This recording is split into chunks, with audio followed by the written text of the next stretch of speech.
Why do nations trade? What drives the international trade? The answer is comparative advantage according to the trade theory. But what determines the comparative advantage? The answer is many. According to the Heckscher-Ohlin theory, it is the differences in factor proportions. So the differences in factor proportions drive the trade between two nations. Let's look into the details in brief. Welcome you all to the new video. So we are going to look at the factor proportions of commodities and factor proportions of countries. So the factor proportions of commodities is the factor intensity, and the factor proportions of the countries is called the factor abundance. So we are going to look at the factor intensity of the commodities and factor abundance of the nations, and also look at why and how do the differences in factor proportions lead to international trade. So this is the capital labor ratio for the commodities in both nations. It is represented by K by L, where K stands for capital, value of capital, and L stands for the value of labor employed in the production of both commodities in both nations. So K by L refers to capital labor ratio for producing both commodities, both capital intensive commodity and labor intensive commodity. But the capital labor ratio of capital intensive commodity is different from the capital labor ratio of labor intensive commodities. How does it differ different from the capital labor ratio of labor intensive commodity? The capital labor ratio of capital intensive commodity will be higher.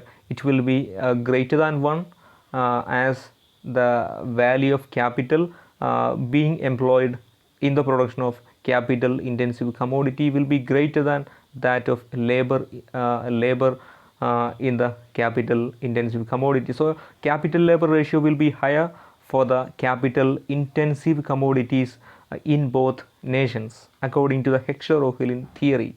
And capital labor ratio for the labor intensive commodities will be lower than 1, as the amount of capital being employed in the production of labor intensive commodities will be lower than that of labor. Let's look a short example for both the capital labor ratio of capital and labor intensive commodities. First, for the capital intensive commodity, the value of capital being applied in the production of capital intensive commodity is, suppose it is $100 million, so to speak, and the amount of labor being employed in the production of capital intensive commodity is, suppose, $50 million. Then $100 million by $50 million is equal to 2. So 2 is the capital labor ratio for the capital intensive commodity, and the amount of capital is greater than that of labor for the capital intensive commodity, and its value is greater than 1. And for the labor intensive commodities, the ratio will be lower, as the amount of capital for the employment of capital being used in the production of labor intensive commodity is lower.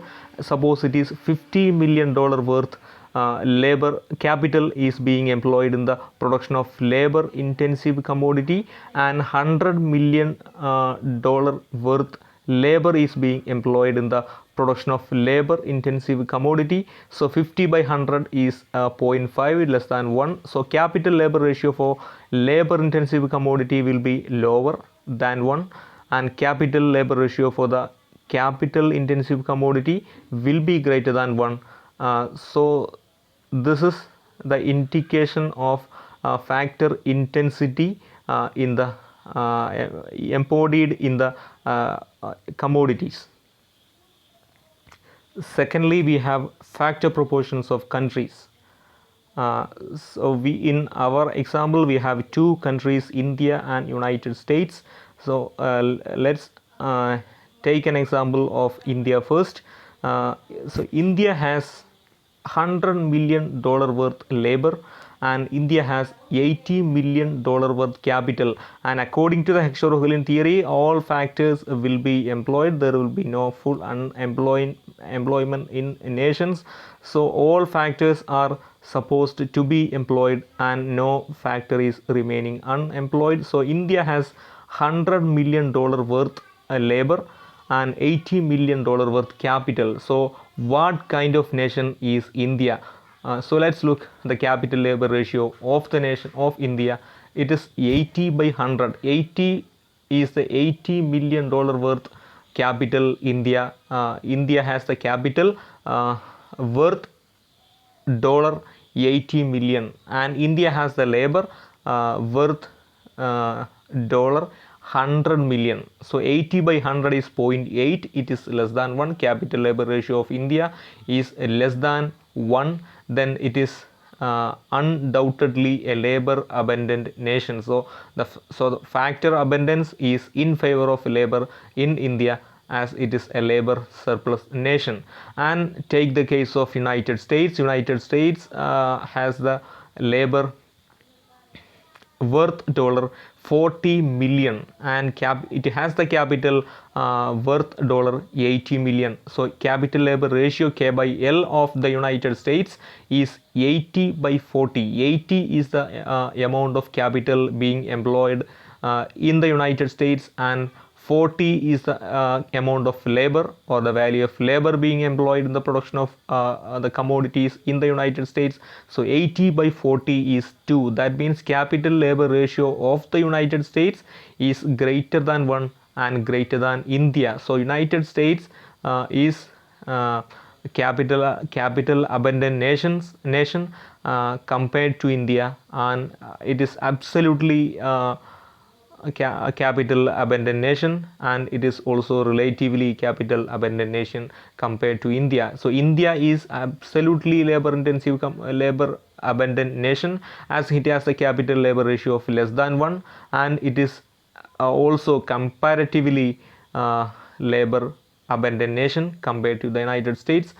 So according to the Heckscher-Ohlin theory, India as a labor surplus nation should concentrate on the production and export of labor intensive commodities like the textile, cotton, etc. And India is in fact export textile commodities to the United States, and in turn United States as a capital surplus nation can concentrate in the production and export of capital intensive commodity.